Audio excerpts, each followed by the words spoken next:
सुवेंदू अधिकारी पश्चिम बंगालचे नवे मुख्यमंत्री। उद्या सकाळी 11 वाजता शपथविधी। केंद्रीय गृहमंत्री अमित शहांकडून अधिकृत घोषणा।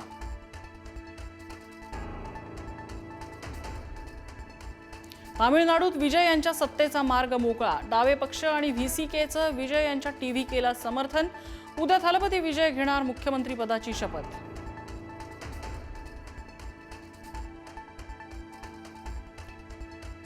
इंडिया आघाडीला आणखी एक खिंडार पडण्याची शक्यता। स्टॅलिन यांचे डीएमके इंडिया आघाडीतून बाहेर पडण्याच्या तयारीत असल्याच्या चर्चा। तामिळनाडूत काँग्रेस विजयच्या टीव्हीके सोबत गेल्यानं डीएमके नाराज।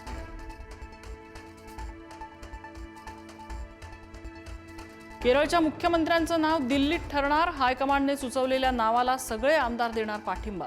काँग्रेसकडून केसी वेणुगोपाल यांचं नाव आघाडीवर।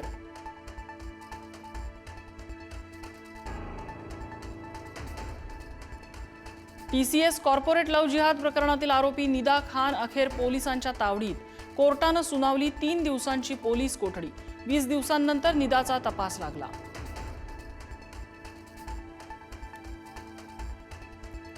टीसीएस लव्ह जिहाद प्रकरणात 6 आरोपींची पुन्हा चौकशी। प्रकरणातील 2 आरोपींच्या पोलीस कोठडीत वाढ।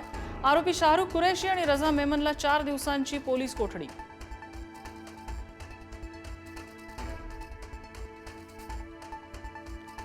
निदा खान प्रकरणात एमआयएमच्या इम्तियाज जलील यांच्यावरही गंभीर आरोप। जलील यांनी निदा खानला पाठिंबा दिल्याचा शिवसेनेच्या संजय शिरसाटांचा आरोप, तर निदा खानवर फक्त आरोप, जलील यांच्याकडून पाठराखण।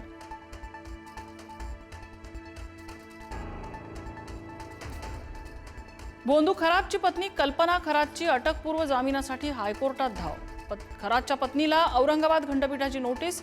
फसवणूक प्रकरणात कल्पना खरातचा जामीन अर्ज दाखल।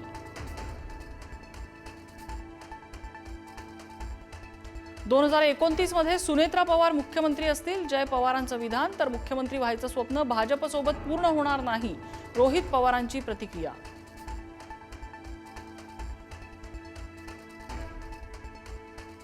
पायधुनी प्रकरणात घातपात की आत्महत्या असा प्रश्न। पोलिसांच्या तपासात मृत कुटुंबाच्या घरातून सापडली विविध प्रकारची औषधं। सर्व गोळ्या फॉरेन्सिक तपासणीसाठी पाठवल्या।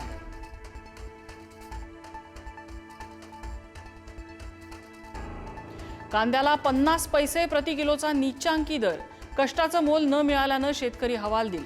कांद्याच्या दरावरून शेतकऱ्यांचं सटाणा मार्केटमध्ये ठिय्या आंदोलन।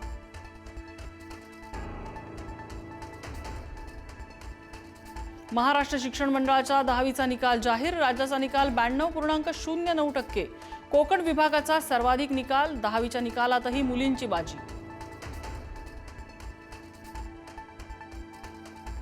Thank you.